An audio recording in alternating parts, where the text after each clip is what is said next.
Voting in Rajasthan is all set to take place on November 25th. Both the BJP and the Congress are doing all that they can to ensure a win this time. We have with us Union Minister Gajendra Singh Shekhawat to talk about BJP's preparation and how confident they are. Welcome, sir. Sir, कैसा लग रहा है आपका माहौल? देखिए, Bharatiya Janata party this election party जितना चुनाव लड़ रही है उससे ज्यादा चुनाव राजस्थान की जनता लड़ेगी। राजस्थान की जनता का हर वर्ग संवर्ग अब की बार इस विधानसभा चुनाव में भारतीय जनता पार्टी की सरकार बने या मैं कहूँ कि भारतीय जनता पार्टी की सरकार बनाने के लिए कांग्रेस पार्टी सत्ता से बाहर जाए, इसके लिए मुखर होकर के बात भी करें, काम भी करें। और उसका कारण भी कि जिस तरह से पिछले 5 साल में इस वर्तमान सरकार ने जनता के साथ में विश्वासघात किया है, मे बी द फार्मर्स और the students and youth, the women of the state, उनके साथ जिस तरह का विश्वासघात हुआ है उसको लेकर के वो इस वर्तमान व्यवस्था को बदलने और सरकार पे उठा फेंकने के लिए। सर, ऑपोजिशन का ये कहना है आप लोगों में बीजेपी में लीडरशिप क्राइसिस है, इसीलिए मोदी जी के चेहरे पे आप लोग चुनाव लड़ रहे हैं। सारे लीडर्स में एक तरह से इंटरनल जो फाइटिंग होती है वो चल रही है। देखिए, तो आपका प्रश्न जो है कि खुद ही अपने आप में कॉन्ट्रडिक्ट है। वो ऐसे आप कह रहे हैं एक तरफ तो लीडरशिप क्राइसिस है, लीडरशिप है नहीं इसलिए मोदी जी के चेहरे पे चुनाव लड़ रहे हैं। दूसरा आप कह रहे हैं कि बहुत सारे लीडर्स हैं उनके बीच में फाइट है। दोनों ही स्थितियां नहीं। भारतीय जनता पार्टी सौभाग्यशाली है कि उसके पास दुनिया का सबसे लोकप्रिय लीडर और चेहरा है, इसलिए उसके चेहरे पे चुनाव लड़ रहे हैं। रही बात आगे स्टेट को who is going to have the state affairs in the future, उसकी अगर बात करें तो वो भारतीय जनता पार्टी में बहुत सारे इस तरह के सक्षम नेता हैं। जिस किसी को भी पार्टी के चुने हुए विधायक अपना नेता चुनेंगे और साथ में पार्लियामेंट्री बोर्ड जिसके लिए डिसाइड करेगा वो पार्टी के लिए आगे स्टेट के लिए काम करेगा। और जो कोई भी चुना जाएगा वो सफल हो, यशस्वी हो, उसके नेतृत्व में राजस्थान प्रगति करे, देश का ग्रोथ इंजन बने। हम सब मिलकर के उसके लिए काम भी करेंगे, प्रयास भी करेंगे और पूरी ऊर्जा के साथ में प्रयास करेंगे। क्या वो चेहरा आप भी हो सकते हैं सर?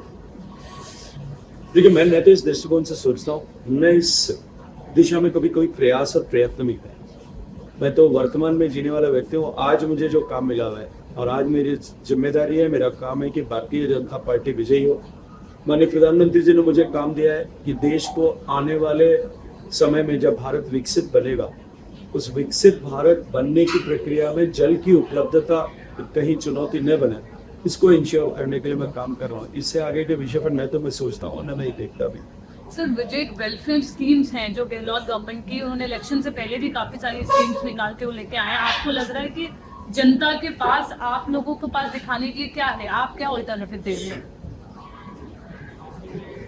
देखिए, पहले मैं आपको बताऊं कि ये जो वेलफेयर स्कीम्स की चर्चा जो की जाती है, 6 महीने पर चुनाव से महंगाई राहत शिविर प्रारंभ किए और उनमें अनेक तरह की घोषणाएं की। फ्री इलेक्ट्रिसिटी देंगे, किसान को फ्री बिजली देंगे, अन्नपूर्णा किट देंगे, 500 रुपए में गैस का सिलेंडर देंगे। कभी आपने ये सोचा है कि किसी भी सरकार को ऐसा करने की चुनाव से 6 महीने पहले आवश्यकता क्यों पड़ती है? जब सरकार डिलीवर करने में फेल हो जाए और 4.5 साल तक नहीं कर पाए और जनता का विश्वास खो दे, तब वो इस तरह की लोक लुभावनी योजनाएं ला करके एक बार फिर अपने खिसकते हुए धरातल को बचाने की कोशिश करती है। वही कांग्रेस ने किया, लेकिन दुर्भाग्य शायद उनका सहोदर था और जनता ने यह तय कर लिया था कि इस बार कांग्रेस पार्टी को उखाड़ फेंकना। और उनके साथ में चुनौती ये थी कि जो महंगाई राहत शिविर में उन्होंने घोषणाएं की थी उन सब में वो कहीं भी सफल नहीं हो सके। न मोबाइल देने का वादा किया था 1,40,00,000 महिलाओं को, जो 14 लाख तक गाड़ी अटकी, और उसमें भी जो दिया मोबाइल उसमें कहीं ब्लास्ट हो रहे थे, कहीं वो काम नहीं कर रहा था, वो एक बड़ा स्कैम बन गया। अन्नपूर्णा किट देने की बात की थी, किट घर पे पहुंचने के साथ ही उसके अंदर जो मटेरियल था उसकी गुणवत्ता पर प्रश्न चिन्ह खड़े हुए। राज्य सरकार की लेबोरेटरीज ने उसको not fit for human consumption बता दिया। एफएसएसआई की लेबोरेटरीज ने उसको टेस्ट करके मोर देन 1/3 सैंपल्स को जो है रिजेक्ट कर दिया। तो उससे भी सरकार की छीछा लगा रही। बिजली किसान को देने की बात की थी। एक तरफ किसान को जो उसका इलेक्ट्रिसिटी सब्सिडी का पैसा जो हर महीने मिलता था वो बंद कर दिया, 50,000 रुपए रोक दिया, और 2,000 यूनिट फ्री बिजली देने का वादा पर मंथ करके और उसमें भी मुकर गए, और उसमें एक राइडर लगा दिया कि जिसको 15 हॉर्स पावर तक का कनेक्शन है उसी को ये सुविधा मिलेगी। राजस्थान में 60% से ज्यादा फार्मर जो है वो बरसात की खेती करता है, बचे हुए 40% का 90% जो ट्यूबवेल से खेती करता है, वो 90% किसान जो है उसका पंप साइज 15 हॉर्स पावर से ज्यादा है। तो लोगों के साथ में धोखा हुआ ऐसा उन्होंने मान लिया और वो रिजेक्ट हो गया। इन्होंने एक स्कीम लेकर के आए कि हम 100 यूनिट इलेक्ट्रिसिटी फ्री दें, सरचार्ज के नाम पर इतना पैसा बढ़ा दिया कि अल्टीमेटली हाईकोर्ट को इंटरवीन करना पड़ा और उनको इस सरचार्ज को आने वाले समय में वापस बिल में समायोजित किया जाए, रिफंड किया जाए, एडजस्ट किया जाए, ये ऑर्डर करना पड़ेगा। तो जब सब जगह फेल हो गए तब अब नई गारंटी स्कीम्स लेकर के आए, और गारंटी क्या है कि हम 2 रुपए किलो में गोबर खरीदें, जबकि हकीकत ये है कि जुलाई के बाद में जो पशुपालक हैं जो डेयरी को दूध सप्लाई कर, उनको जुलाई से लेकर के आज नवंबर में हम चर्चा कर, लगभग 6 महीने होने को आए, उनको उनके दूध का भुगतान भी नहीं हुआ। अब यदि सोचिए पशुपालक जो बैले मुख्यतः इस तरह का काम करती है, वो मेहनत करके दिन रात मजदूरी करके गाय भैंस पालती हैं, दूध निकालती हैं, दूध डेयरी में देती है, और सरकार वो डेयरी के उपभोक्ताओं को, डेयरी के सप्लायर्स को, कंसेशनर्स को अगर भुगतान न करे, वो अपनी गाय भैंस को किस तरह से पाल रही होंगी, कहाँ से चारा खरीदेंगे, कैसे वो जो है वो पशु आहार की व्यवस्था कर रही होंगी, कैटिंग फीड कहाँ से खरीद पा रही होंगी। तो ये सरकार किसी भी एक भी योजना को डिलीवर करने में फेल हो गई, जनता समझ गई है और जनता ने जान करके इसको नकार दिया। सर, अगर आपने देखा होगा मध्य प्रदेश से लेकर राजस्थान तक इस बार रिबेलियन एक बहुत ज्यादा दिखा बीजेपी में। जो नरपत राजवी हैं, उन्होंने कहा कि शेखावत जी की इस पर लेगेसी पूरी कॉम्प्रोमाइज हुई है, जब उनकी सीट चेंज हुई, उनको तो अकोमोडेट कर दिया गया, पर काफी सारे ऐसे रेबल्स हैं। आपको क्या लग रहा है कि क्या वो खेल बिगाड़ सकते हैं? देखिए, भारतीय जनता पार्टी सरकार में आ रही है, ये आज से 6 महीने पहले भी स्पष्ट हो गया, और ये सामान्य जो है इलेक्शनरियन का सिद्धांत है कि जब जो पार्टी सत्ता में आने वाली होती है उसमें इस तरह की महत्वाकांक्षा रखने वाले लोग कि जो चुनाव में टिकट मिलेगा, हम विधायक या सांसद या जनप्रतिनिधि बनेंगे, ये संभावना कई गुना बढ़ जाती। और क्योंकि अब की बार ये तय था कि भारतीय जनता पार्टी सरकार में आने वाली, इसलिए भारतीय जनता पार्टी के कुछ कार्यकर्ता महत्वाकांक्षा के चलते हुए इस तरह के उन्होंने पार्टी लाइन से अलग हट करके काम करना ऐसा तय किया। अधिकांश लोग वापस रास्ते पर आए, कुछ लोगों ने नहीं स्वीकार किया है, लेकिन बेसिकली जो कांग्रेस का रिबेल और बीजेपी का रिबेल, उसमें एक फर्क है। भारतीय जनता पार्टी का रिबेल सरकार बनने वाली इस अपेक्षा में जो उसने परिश्रम किया था उसके प्रतिकार में जाकर के खड़ा हुआ है। और कांग्रेस पार्टी के जितने रिबेल हैं, आप देखिएगा पिछले 5 साल में भ्रष्टाचार से जो अकूत संपदा कांग्रेस के जो है लीडर्स ने एक्वायर किया, उस संपदा के ताकत पर रिबेल खड़ा। इसलिए इन दोनों का फर्क समझते हुए हमको इस दिशा में आगे रहनी चाहिए। सर, ऑपोजिशन ये भी कह रही है कि जब बीजेपी के पास कोई मुद्दा नहीं रहता उठाने का, तो वो एक तरह से राम मंदिर, हिंदुत्व, इन इश्यूज को उठाने लगती है, क्योंकि वो कह रहे हैं राजस्थान में भी हो रहा है, पीएम ने सनातन धर्म पे बोला, या फिर जो राम मंदिर की बात योगी आदित्यनाथ अभी रैलीज में करने वाले हैं, इस पे आपको क्या कहना है? देखिए, भारतीय जनता पार्टी के लिए राम कभी चुनाव का मुद्दा नहीं है। राम भारत के अधिसंख्य जनसंख्या के लिए अस्मिता का प्रश्न, ये श्रद्धा और आस्था का विषय, और हमने हमेशा ही श्रद्धा और आस्था का केंद्र मानते हुए भगवान राम का मंदिर, राम जन्मभूमि बने, इसके लिए न केवल संघर्ष किया, पूरी ताकत के साथ पार्टी उस विषय के साथ में खड़ी रही। लेकिन देखने का विषय तो ये है कि अपना वोट बैंक नाराज न हो जाए, इसके चलते हुए जिन लोगों ने बहुसंख्यक लोगों की आस्था के विषय या भारत के सामान्य जनमानस की का जो चिति का विषय, जो उनका कोर ऑफ द हार्ट था, जो उनके लिए मानबिंदु था, उसको नकारने का पाप किया।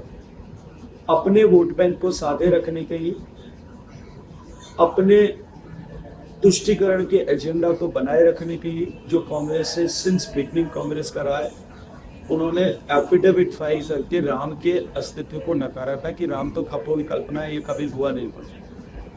अब जब मंदिर बन गया है और उसका प्रभाव दिखाई देता है, तब वो इस तरह के झूठे आरोप लगा करके और अपने आप को बचाने की कोशिश करते। पिछले 5 साल में वर्तमान की अशोक गहलोत सरकार ने तुष्टीकरण की सारी हदें पार की।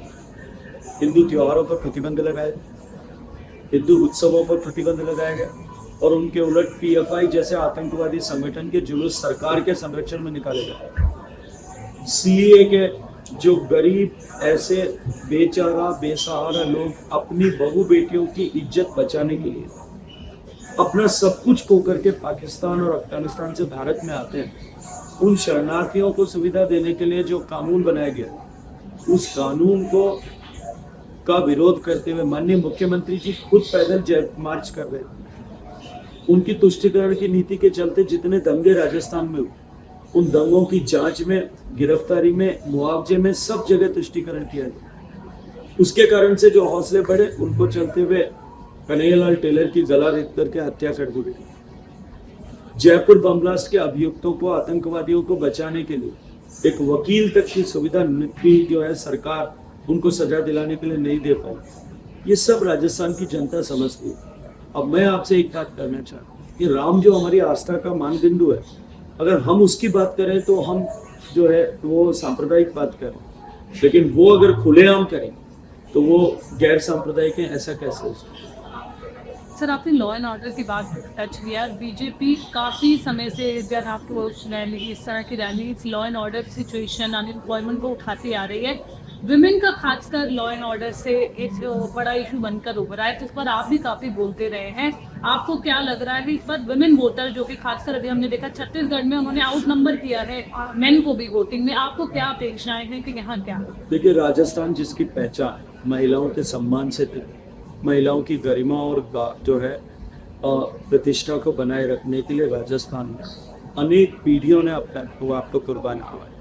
एक एक परिवार के 3-3 पीढ़ियां कटी हैं महिलाओं की इज्जत से बचाने के लिए। इसलिए महिलाओं की इज्जत और प्रतिष्ठा राजस्थान में सर्वोपरि हमेशा ही मानी गई। उस राजस्थान की पहचान के ऊपर काली पोत के रहे, उस राजस्थान को देश की रेप कैपिटल बनाने का पाप इस अशोक गहलोत सरकार ने किया। निश्चित ही राजस्थान की महिलाएं अपने विरुद्ध हुए इस असम्मान के लिए मित्र होकर के इस बार न केवल बात कर रही, अपितु मतदान भी करने वाली। राजस्थान रेप कैपिटल बना, राजस्थान अबोध बालिकाओं के प्रति दुराचार और दरिंदगी की राजधानी बना। अभी 2 ही दिन पहले, परसों की रात में,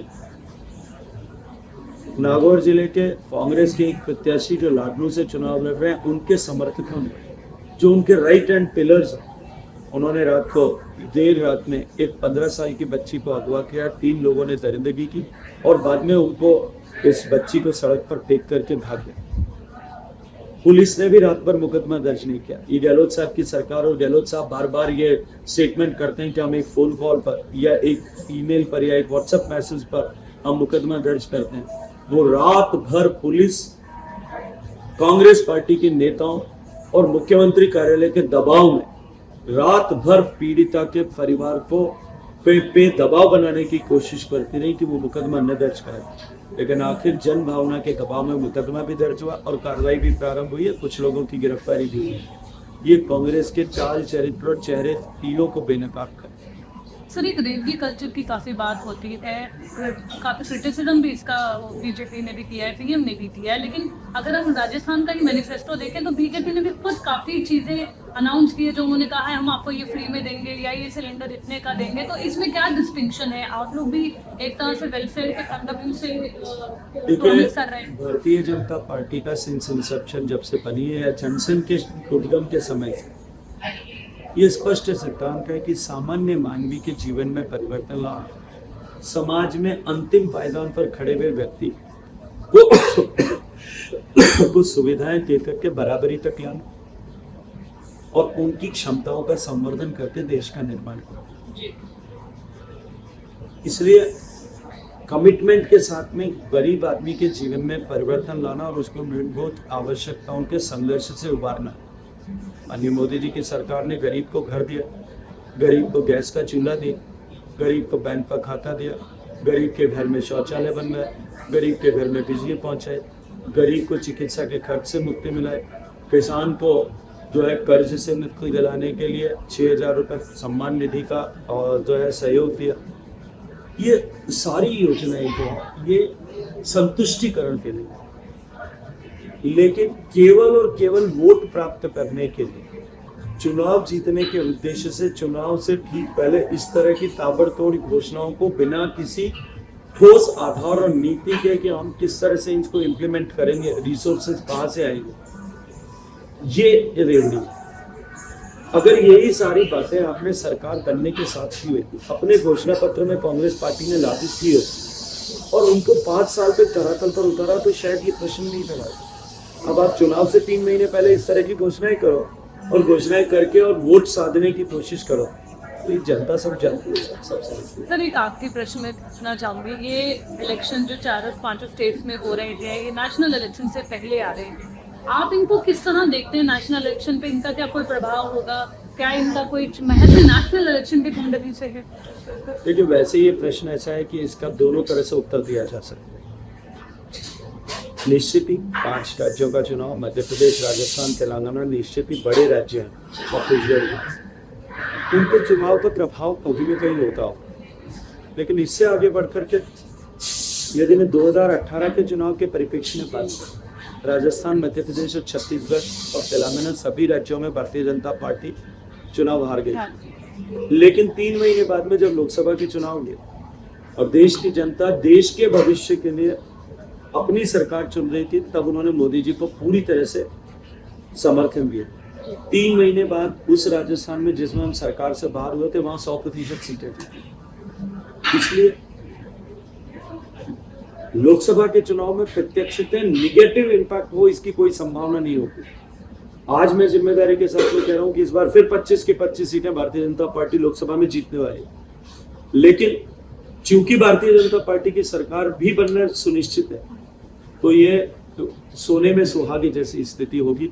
भारतीय जनता पार्टी को लोकसभा का चुनाव सभी प्रत्याशियों को झुकाने में कंपैरेटिवली कम प्रयास और प्रयत्न करेंगे। आपने कहा कि बीजेपी कॉन्फिडेंट है जीतने के लिए, बस एक चीज और पूछना चाहूंगी, हम सभी पोस्टर्स जो बीजेपी की देख रहे हैं उसमें पीएम के साथ साथ वसुंधरा राजे जी को भी जगह मिली है, तो क्या एक तरह से माना जाए कि हम उनको एक सीएम की तरह देख सकेंगे?